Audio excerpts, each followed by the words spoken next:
Good evening, everyone. I'm the storyteller, and I'm here to help you fall asleep with these horror stories from the deep web. So before we get started, be sure to subscribe to the channel and like the video. I'd love to know where you're from and what time you're watching this, so leave it in the comments when you're ready. Get comfortable and relax. Let me tell you a story.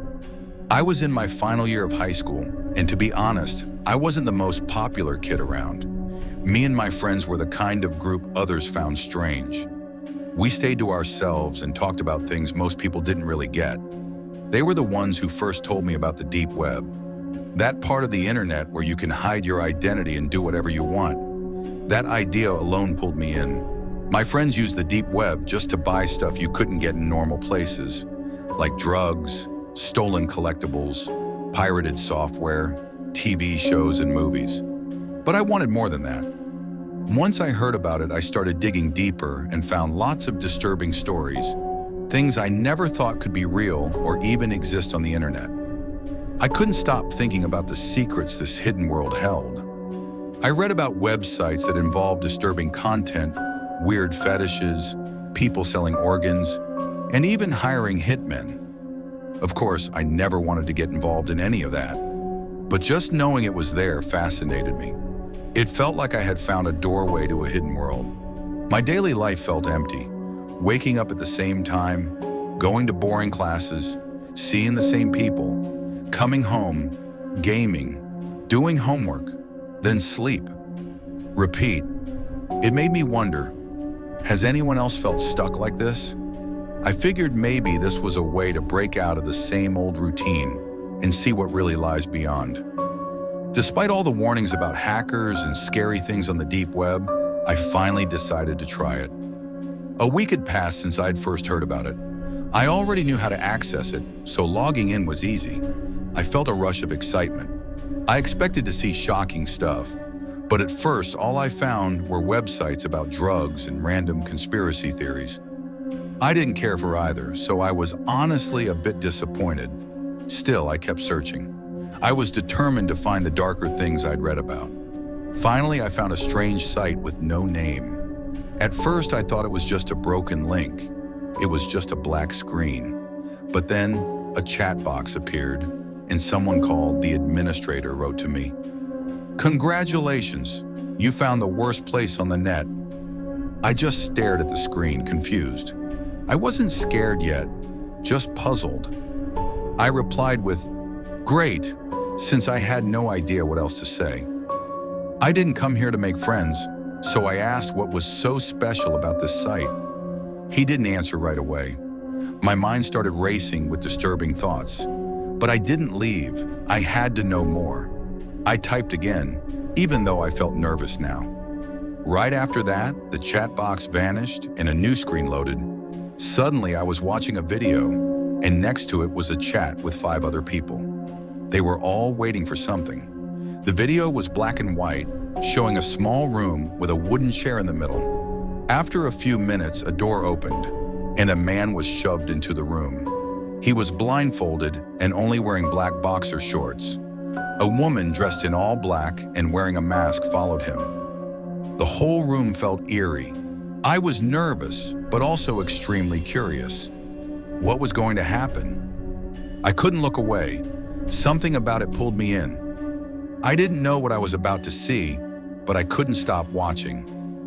Then the woman pulled out a knife and cut off the man's blindfold, pushing him into the chair. He didn't fight her. Once his eyes were visible, I understood why. He looked drugged, barely aware of what was happening. Part of me knew this was wrong. I felt deep down I should report this or at least shut my laptop. But I couldn't move. I was glued to the screen. Then the woman turned to face the camera and held the knife to his throat. That's when one of the people in the chat typed, "Cut his finger off." I was shocked. I clenched my fists. Was this real? Was I really about to see this happen while other people enjoyed it? I felt sick as I watched the woman nod, then grab his hand. She calmly cut off one of his fingers. Blood squirted out. The man groaned but didn't fight back. I was stunned, trembling as I moved my mouse to exit, but I couldn't do it. Something was keeping me there, half terrified, half fascinated. She didn't stop. She kept going like she was enjoying the attention. The chat was filled with excited comments, people begging for more. I felt like throwing up. I felt horrible for the man. Yet I kept watching. She took her time, cutting off all his fingers, then his wrists, then his arms up to the elbows. And he was still alive, drugged, unable to move. To my horror, what I felt changed. That sick fear started to feel more like a rush. I didn't understand what was happening to me. I watched as he lay bleeding on the floor, missing limbs. Then the chat exploded. Everyone was thrilled. People typed out praise for the woman, called for another show. It was insane, but I didn't log off. I typed into the chat, "End it." She looked at the camera one last time, smiled, and then slowly slid the knife across his throat. Blood gushed out. The man finally lay still. The people in the chat cheered, applauded the woman, and even started talking about the next show. She walked away like it was nothing, like he was just an object.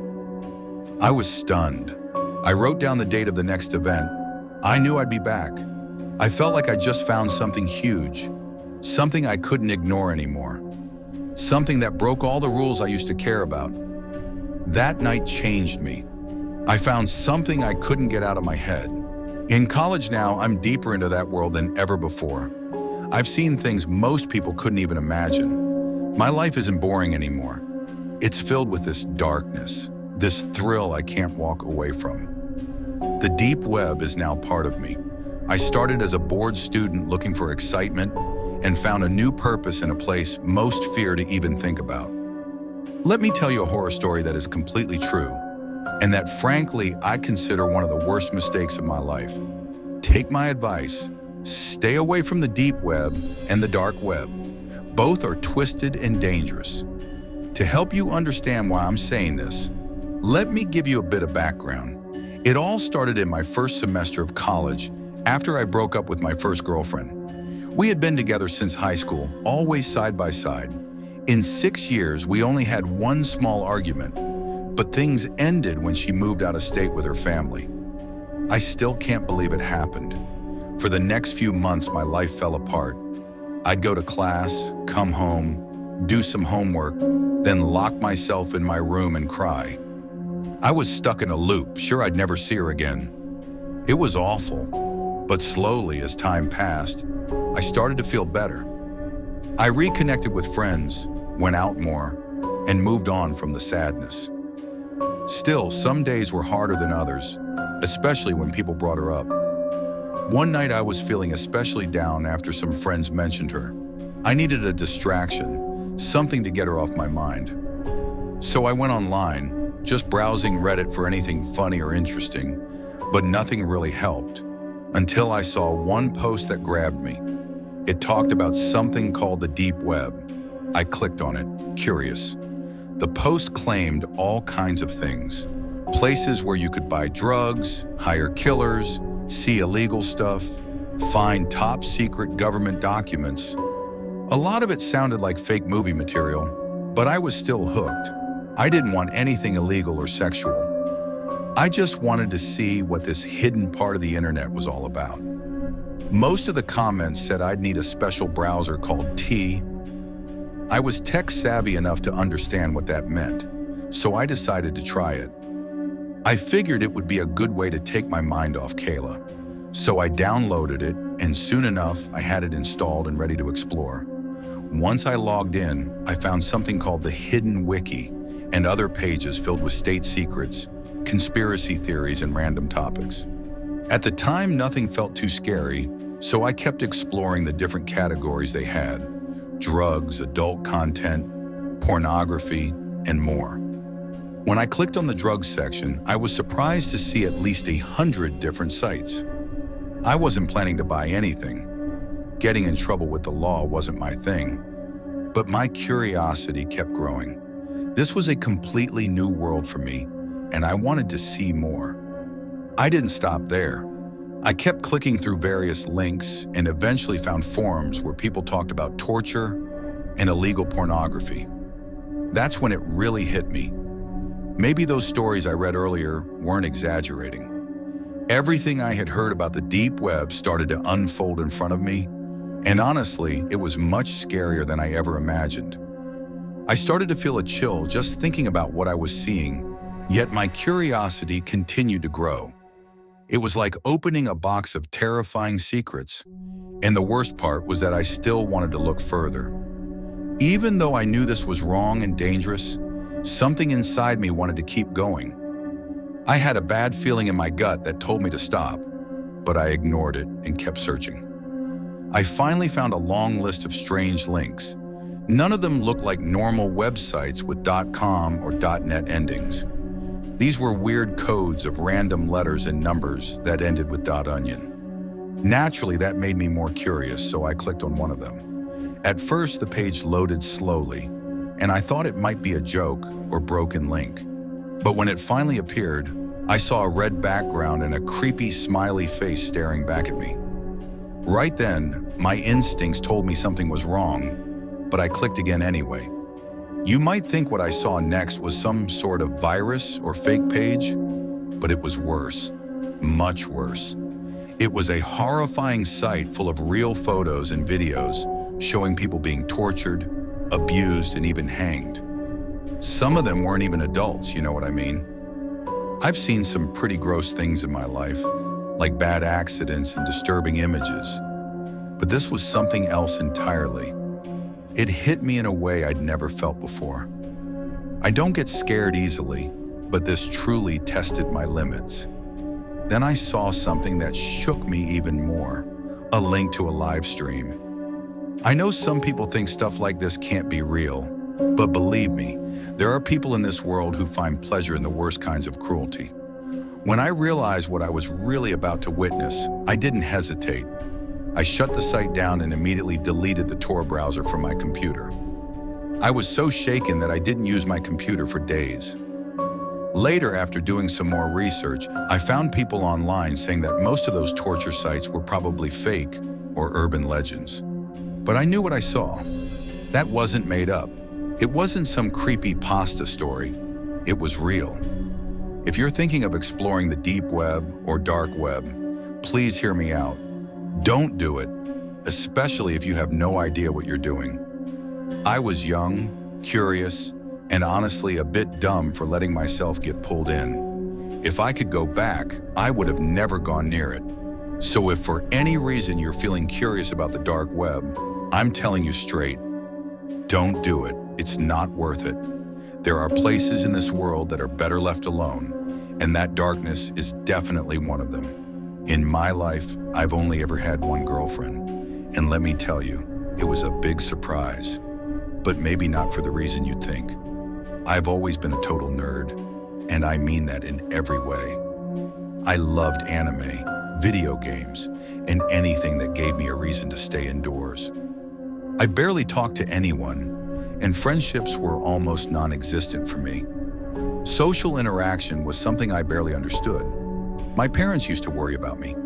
They'd see me staying in my room, watching cartoons, while the other neighborhood kids played outside.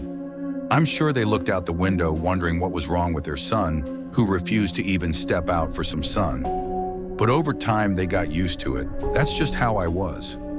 Now I work from home, and funny enough, I ended up making a friend through an online game.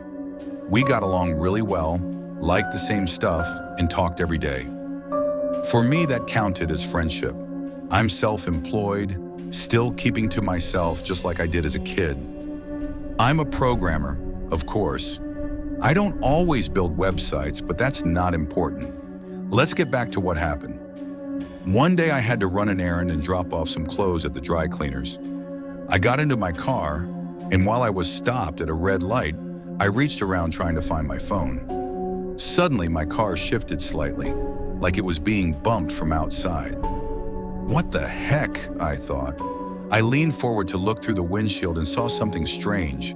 A girl was lying on the hood. I immediately pulled the brake and jumped out of the car. "Hey, are you okay? Do you need help?" I asked, walking over to her. She looked up at me and said, "Sorry, I was looking at my phone and didn't see you." I was stunned. She was gorgeous. Big blue eyes, cute freckles on her cheeks and nose, and a smile that totally disarmed me. "Are you sure you're okay?" I asked again, almost in a daze. "Yes, I'm fine. Thank you for caring," she replied, smiling as she tucked her hair behind her ear. I don't know how, but in that moment, I completely forgot about my social anxiety. I felt totally at ease talking to her, which had never happened to me before. I even asked her out for coffee, and to my complete surprise, she said yes. That afternoon was amazing. She turned out to be kind of a nerd too, loved the same anime shows, and she was an animal lover who even volunteered at a shelter. There was something else though, something sad. Her parents had died when she was very young, and though I didn't know it at the time, that left some serious emotional scars. I noticed how sensitive she was. For example, when we ordered coffee and the waiter brought her the wrong one, she wanted a cappuccino but got a tall Americano. She got really anxious. Instead of asking for a replacement, she blushed and hid her face in her hands. "God, I hope he doesn't get fired for this," she whispered. "Don't worry," I said with a chuckle. "It's just a mistake. Nobody's getting fired." I tried to reassure her, but I could tell that even the smallest things made her feel deeply. After a few weeks of dating, I was having a rough night, and out of nowhere, I messaged her. "Hey, I really miss you." She replied saying she missed me too. That led to a long, emotional chat. I honestly didn't expect it to go where it did, but at the end of the conversation, I nervously asked her if she could send me some private photos. She looked amazing, and I thought, since we were together, it wasn't wrong to ask. Carolina was hesitant, but in the end, she trusted me and sent a few pictures. About 4. A couple of days passed, and everything felt normal. She stayed at my place twice, and one night I tried to cook her a nice dinner. I completely failed at making chicken, so I ended up ordering Chinese food. We curled up on the couch and watched our favorite anime. It was a great night. I wish it had never ended. After Carolina left, I was home alone and jumped into an online game I loved. My gaming buddy Luis was online too, and he greeted me. "How's it going, Miguel?"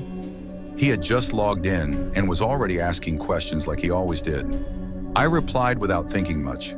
"Yeah, all good." But then he dropped a bomb that shook me to my core. "I know you're not using the dark web anymore, but I still visit it. And I saw some pictures of your girl there," he said casually. My heart froze. "What pictures?" I asked, trying to sound calm even though I was panicking inside. Then came the blow. Luis said those private photos Carolina sent me were now on the dark web, getting a lot of attention. I was stunned. How was this possible? How could they be out there for strangers to see? I knew Carolina was smart with computers too, so if she ever found out, she'd know I was to blame. I didn't wait. I started digging right away. I had to find the hacker who leaked them. I was good with tech, so I spent the whole night working to track him down. Eventually, I managed to hack into his computer, but when I tried to delete the images from his files and accounts, I got a message that chilled me to the bone. "Do you really think I'm that stupid? Don't worry. You can keep the photos. I know who you are, Miguel." I froze. It wasn't over. The message continued. "I know you're good with computers. I'll need you someday. Accept my offer, and I'll remove the photos for you. Reply in the chat."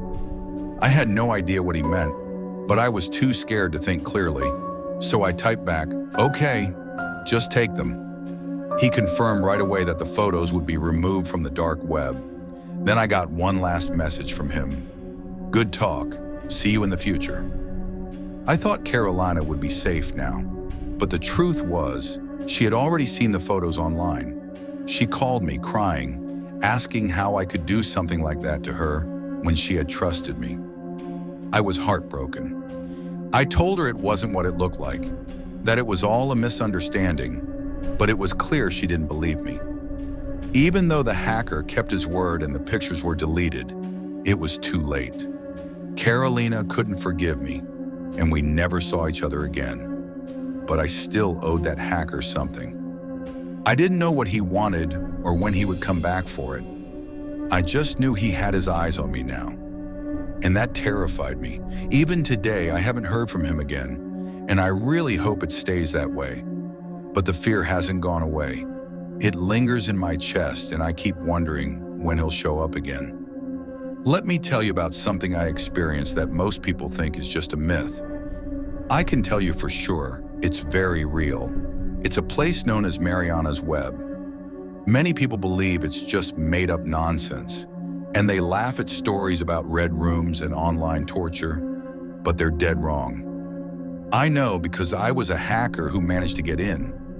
I was skilled enough to access files and sites that most people would never even hear about. I hacked traffic lights, bank systems, even government servers. It gave me a rush. I knew it was dangerous and illegal, but at the time I thought I was untouchable, too smart to get caught. It was the summer of 2015, and one night I made up my mind to go deeper than ever before. I spent days doing research, collecting tools, and figuring out how to reach this mysterious part of the web. I won't give away exactly how it's done, but I'll say it takes more than just a special browser. It's complicated and involves heavy encryption. People think they can just download a browser and jump into the deep web, but it's way more complex than that. Eventually, I got into what people call Mariana's Web. The first things I saw were common drug markets, stolen credit cards, disturbing fetish sites. None of that really caught my attention. I scrolled past all of it. Then, in the upper right corner of the screen, I saw a small message. "Hello, new user. You have an invitation." I wasn't sure what it meant, but I clicked it anyway. A blank screen came up with just a single link on it. It looked like a video. I wasn't worried about getting hacked. My computer was loaded with protections, and I thought anyone who tried to mess with me would get a surprise instead. So, feeling overconfident, I clicked the link. It took a while to load. Finally, a grainy image appeared with a buzzing sound in the background that made my skin crawl. The video quality was awful. All I could make out was what looked like a living room. Then a door opened and a man wearing a scary mask walked in. He sat in a chair and began talking to the camera. "I'm Alpha," he said, "famous for killing people in creative ways." As he described his plans, I knew I was watching something serious. He explained how he picked his victims and always got away with it. I had seen a lot on the dark web before, but this was something else. My heart was racing. I couldn't look away. The fear was real now, but I didn't stop watching. Things only got worse. Alpha stood up, left the room, and came back holding a folder. He opened it and showed the camera a bunch of photos. These weren't normal pictures. They were of real people who had been killed in horrible ways, stabbed, beaten, tortured. One photo showed a woman being run over by a truck. Alpha started explaining his methods, saying he enjoyed slow, painful deaths. It was sick. I noticed there was a comment section under the video. Without thinking, I typed, "You're a sick guy." I don't know why I did it. Maybe I thought it would scare him or make him feel small, but I couldn't have been more wrong. Just seconds later, my screen went black. A chat box popped up. The message read, "You're an idiot for typing that." My gut told me right away, this wasn't a bot. This was real, a real person. I typed, "Who are you?" The reply came back fast, "I'm Alpha." My whole body went cold. Out of panic, I typed that I would report him to the police and show them the video. After a moment of silence, he replied, "Oh, really? Then I guess I'll have to kill you." I tried to tell myself he was joking, but I was already shaking. Then he sent another message with my full home address. I stopped breathing. It felt like time froze. That wasn't the end. He told me he knew everything. My parents' names, my friends, my teachers. I had no idea how he knew all of that, and I was beyond scared. The last message he sent said, "See you later." Right after that, my computer shut down completely. I tried everything to turn it back on, but it wouldn't work at all. I didn't tell my parents. I knew I'd get in massive trouble if they found out. I tried to stay quiet and let the whole thing pass. A few days went by. I tried to pretend nothing had happened. I thought maybe I was finally done with it. But then, weeks later, I came home, and my mom asked me something that gave me chills. She said a strange man had come by the house asking for me. She told him she didn't know who he was looking for, and that he must have had the wrong address. He tried to get inside the house, but thankfully my mom refused to let him in. He eventually left. I'm still sure that man was Alpha, or someone working for him. Luckily, nothing like that has happened again since then. Maybe he believed what my mom said, or maybe he just gave up. But that experience with Mariana's web changed everything for me. It taught me that one small mistake can destroy your life. And I still wonder, what if my mom hadn't been home that day? Hello, my name is Jamie, and I want to share something with you that will chill you to the bone. I work for a company that takes down dangerous and harmful websites. I can't tell you the name of the company, but I've been doing this for a long time. A few years ago, I came across a group of sites known as red rooms, specifically the 5 real red rooms on the deep web. Don't waste your time trying to search for them. You won't find anything. If you try clicking on random links, you'll just end up with a virus on your computer. There are a lot of fake red rooms out there, sure, but some are very real and very disturbing. To access the real ones, you need to know someone who manages them. You can't just click your way in. It takes time, effort, and trust from the moderators behind these rooms. By chance, I became friends with one of those moderators. That's how I managed to get in. Here's how it works. If you can get into the first red room, pay with Bitcoin, and show that you're serious, then you might get permission to move on to the next one, and so on. I was curious, eager to see what was really going on. So I clicked to enter the first room. A black screen came up asking for a code. I entered a 4-digit number with a dash, and to my surprise, I got in. It felt too easy. The screen filled with black boxes, each labeled with disturbing titles like Watch Me Terrorize Maya or Tiffany. I didn't think much and clicked on Watch Me Terrorize Kara. The video began. It looked like it was being filmed on a phone. The camera was pointed at a house interior. Leather couch, bookshelves. The person filming was hiding behind a door, whispering something I couldn't understand. Suddenly, I heard keys and the doorknob turning. A young woman walked in. She wore a green nurse's uniform, looked small, probably in her early 20s. Then out of nowhere, someone shouted, "Don't move!" The girl froze like a deer in headlights. She dropped her keys. At that moment, a man dressed in black wearing a ski mask appeared behind her, holding a giant hammer. Without hesitation, he hit her twice in the head. She collapsed, and blood covered the white carpet. That video terrified me. Even worse was seeing how many people were watching and loving it. The man then yelled at the camera and at the person behind the door. That moment haunts me to this day. Then I heard something that sounded like the word dawn, and to my horror, both cameras shut off at once. Whether what I had seen was real or not, it was without a doubt the most disturbing thing I had ever come across. I didn't think any of it could be fake. It looked too real.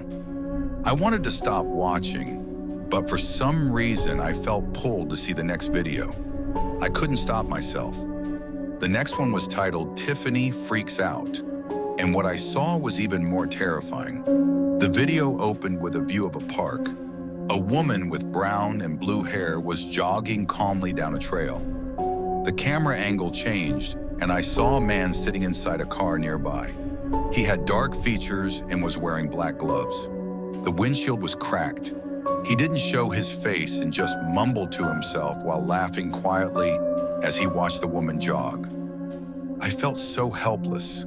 I wanted to scream at her through the screen to run away, to get out of there, but she couldn't hear me. Suddenly the screen went black, and I thought the video had ended. I was wrong. The scene returned in night vision mode. Everything was green and blurry. The camera was now pointed at a girl tied to a log. She was struggling to scream, but her mouth was covered. Her hands and legs were tightly restrained. I quickly realized it was the same woman from the jogging video, but now she was no longer jogging. She was trapped. Then the same man in black appeared again. He had hairy arms and the same gloves. It looked like the same guy from the earlier video. He started gently stroking her hair while the person holding the camera spoke in English, telling her to calm down. She cried silently, and I watched as the man pulled her body out of the trunk of a car. While doing that, he accidentally hit her head with the trunk lid. For a moment, I hoped this was all just a bad joke, and things would go back to normal. But I was completely wrong. It got worse. Much worse. The man tackled her to the ground while she cried and screamed. The camera zoomed in on her face just before the lights went out, leaving everything in total darkness. In that moment, I felt like my world shattered. She looked like she had given up all hope. I felt my own tears building, struggling to hold them back. The most horrifying part came next. They started tying her wrists to the front grille of the car. The cameraman kept recording, and the man in black got into the driver's seat and started the engine. It was clear what they were planning to do. They were going to drag her. Just as they were about to, the video cut off suddenly. Then a message appeared on the screen that made my blood freeze. If you really enjoy my content and want to support me, please like this video and subscribe to my channel. That helps me reach more people. That sentence felt so wrong and out of place after everything I had just seen, I couldn't even process it. I was left in complete shock, crushed by the weight of what I had witnessed. I immediately closed everything and swore I'd never visit the dark web again. I remember finally throwing away the tissues and letting out a deep breath. I had cried enough over someone who didn't care about me. 2 weeks ago, my ex had broken up with me, and it still hurt badly. Scott had been the only person I ever truly loved, and now he was with someone else. I was 24 and thought I had finally figured things out after college, but everything had fallen apart. Scott and I used to talk about our dreams and future. Now all of that had vanished like it was never real. I shook my head, trying to get rid of the thoughts. I couldn't let myself cry again. I started pacing around my room, which was a complete mess. I lived alone, so there was no one to talk to, and the silence made me even more bored. That's when my eyes landed on my laptop. I don't know what got into me, but I suddenly decided to check out the dark web, something Scott used to talk about. It had always made me curious. I turned on the computer and started browsing. The browser was already installed since Scott used my laptop sometimes, so I logged in easily. But the moment I started looking around, I came across strange and creepy content. When I opened a page about some weird group gathering, I slammed the laptop shut. Never again, I thought. At least now I had seen enough to calm my curiosity. Even though it had freaked me out, the distraction helped. For a little while, I forgot about my heartbreak. I didn't want to cry anymore, so I decided to go out and have a nice dinner at a nearby restaurant. The place was beautifully decorated and the food was really good. I even left a big tip for the waiter and returned home feeling better. As I walked in, my phone buzzed. It was a message from an unknown number. "How was lunch?" I hesitated, wondering if it was spam or some scam, so I just ignored it. The next day, I was lying in bed watching a Netflix show about sex education. As soon as the last episode ended, my phone rang again. "Hey Dana, what's up?" said the same number in a voice I didn't recognize. That voice made my heart race. It didn't stop there. Every time I thought things had calmed down, I got another message. One night, just as I stepped out of a cab and paid the driver, my phone buzzed again. "How was the ride?" My stomach dropped. I felt like someone was watching me. The next message made me feel even worse. "Colgate is the best toothpaste for you." I stared at the screen, confused and afraid. The messages kept coming, and they were getting more personal. The next morning I was getting dressed when a message appeared. "You look amazing in that red bra." That was it. I lost it.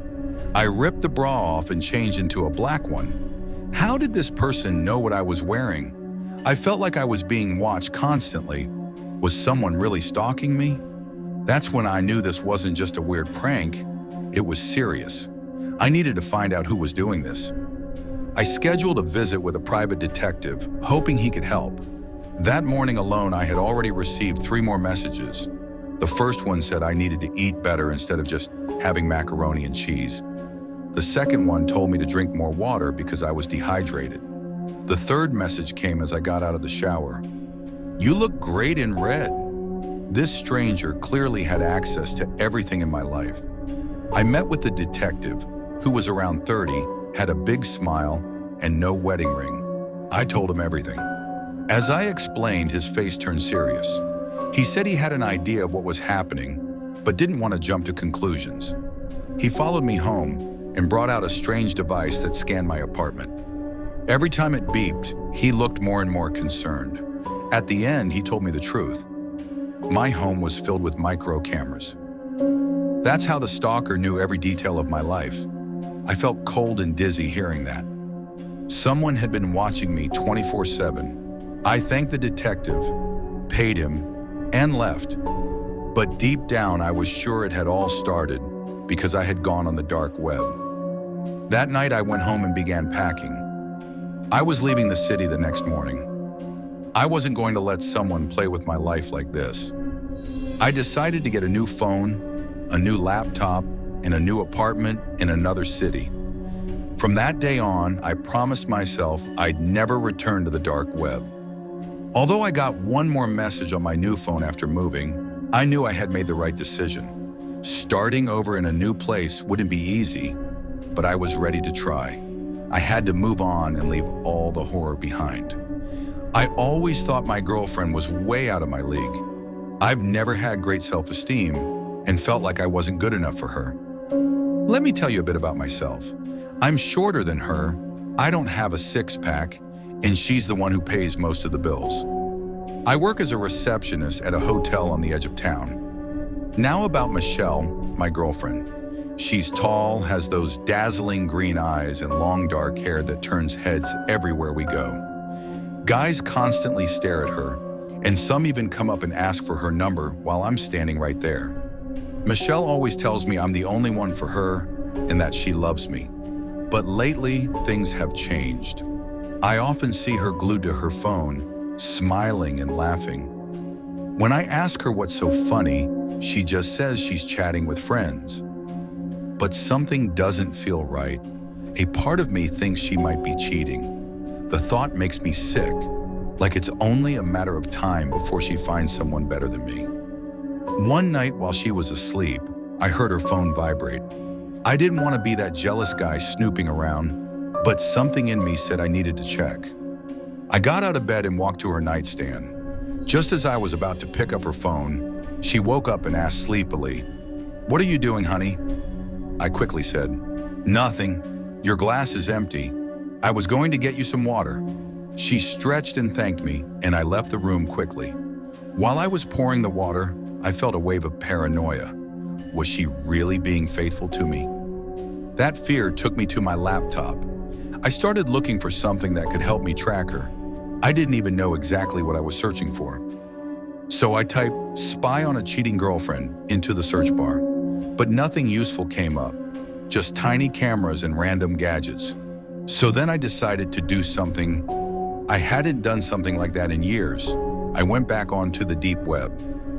As I logged in, I felt like some kind of crazy, paranoid boyfriend searching for answers. After a while, I ended up on a site that felt dark and strange, like the screen itself was alive. One item caught my eye, a tiny camera that could be clipped onto someone's clothes. It could record both video and audio. I thought it would be pricey, but it was only $20 and even had free shipping. I didn't think twice. What could go wrong? So I placed the order and shut my laptop, feeling weird, like I had crossed a line. The next day I woke up late. While looking for my clothes, I found a note from Michelle saying she'd be late getting to work. That made me a little nervous. I started searching for my pants, but they were nowhere to be found. Later that day when I got home, there was another message that made me uneasy. The note simply said she was with friends. I threw it on the table and went to the kitchen for some water. But when I saw a full glass already sitting there, I felt strange. Out of nowhere, my knees went weak and I collapsed. When I woke up, I was lying on the couch, confused. I clearly remembered being in the kitchen.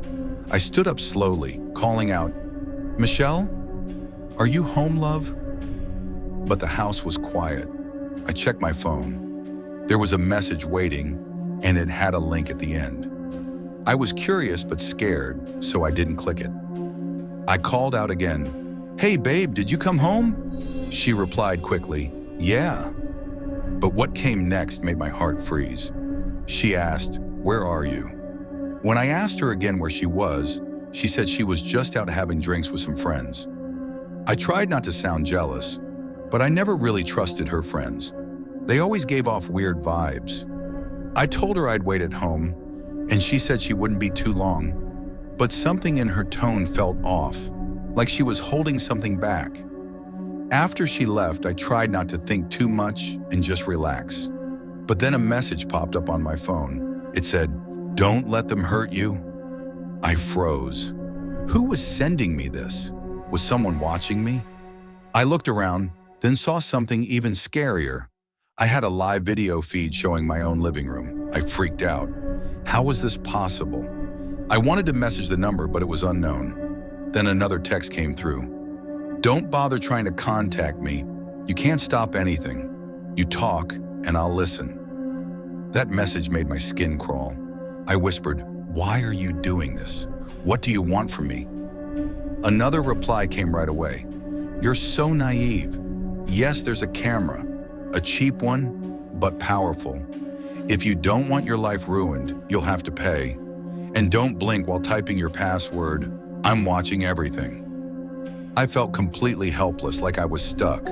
I was being blackmailed, and there was nothing I could do.